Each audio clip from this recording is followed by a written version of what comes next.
السلام علیکم ورحمۃ اللہ وبرکاتہ۔ بسم اللہ الرحمن الرحیم۔ ابو محذورہ ابھی 9 عمر تھا۔ اس کی آواز بہت خوبصورت تھی۔ وہ مکہ کا باسی تھا اور مکہ فتح ہو چکا تھا، مگر ابھی وہ اسلام کی نعمت سے محروم تھا۔ مکہ کے دیگر نوجوانوں کی طرح وہ بھی بکریاں چرایا کرتا تھا۔ ایک دن اپنے دوستوں کے ساتھ بکریاں چراتا ہوا ایک وادی سے گزر رہا تھا۔ ادھر اللہ کے رسول صلی اللہ علیہ وسلم بھی کسی جنگ میں شرکت کے لیے وہاں سے گزر رہے تھے۔ ایک وادی میں پڑاؤ ڈالا گیا۔ ظہر کی نماز کا وقت ہوا چاہتا تھا۔ حضرت بلال رضی اللہ عنہ کھڑے ہوئے اور بلند آواز سے اذان دینا شروع کی۔ حضرت بلال رضی اللہ عنہ کی بلند آواز دوسری وادی میں بکریاں چراتے ہوئے ابو محذورہ نے سن لی۔ اس نے دل لگی کے طور پر اس کی نقل اتارنا شروع کر دی۔ اس کے دوسرے ساتھی خاموش اس کی آواز سن رہے تھے۔ بلال اذان دیتے رہے اور ابو محذورہ اس کی نقل اتارتے رہے۔ انداز میں تمسخر تھا مگر آواز غضب کی تھی۔ پھر ابو محذورہ کی قسمت جاگ گئی۔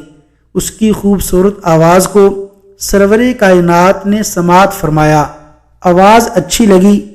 اذان ختم ہوئی تو حضرت علی اور حضرت زبیر کو حکم دیا کہ اذان دینے والے کو لے کر آئیں۔ وہ پہاڑ کے پیچھے گئے، نوجوانوں کو پکڑا اور انہیں رسول اللہ صلی اللہ علیہ وسلم کے پاس لے کر آئے۔ آپ صلی اللہ علیہ وسلم نے پوچھا، تم میں سے ابھی کس نے اذان دی ہے؟ اب انہیں شرم محسوس ہوئی۔ ایک دوسرے کی طرف دیکھنے لگے کہ وہ تو تمسخرانہ طور پر اذان دے رہا تھا۔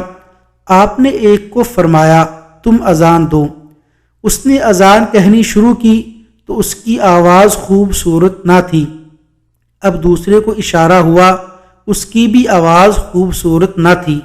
اور اب ابو محذورہ کو اشارہ ہوا اور اس کی آواز دلوں میں اترنے والی تھی۔ ارشاد ہوا، تم نے ابھی اذان دی ہے؟ کہنے لگا، ہاں۔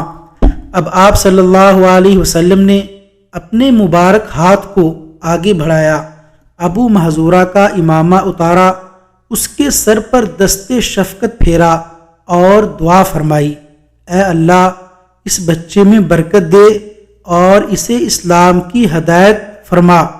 ابو محذورہ کی کیفیت کیا ہوگی؟ اللہ کے رسول صلی اللہ علیہ وسلم کا لمس، وہ مبارک ہاتھ، لمس کی لذت، اور پھر اس کی قسمت جاگ اٹھی۔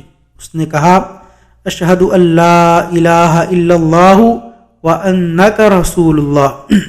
اب آپ صلی اللہ علیہ وسلم نے ابو محذورہ کو مزید بشارت دی اور وظیفہ مقرر فرمایا، جاؤ تم مکہ والوں کے مؤذن مقرر کیے جاتے ہو، اب تم اہل مکہ کے مؤذن ہو۔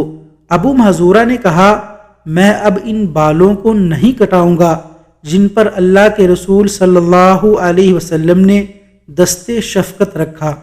مکہ مکرمہ میں کم و بیش 300 سال تک ان کی اولاد بطور مؤذن اذان دیتی رہی۔ وصلی اللہ علی نبینا محمد وعلی آلہ واصحابہ اجمعین۔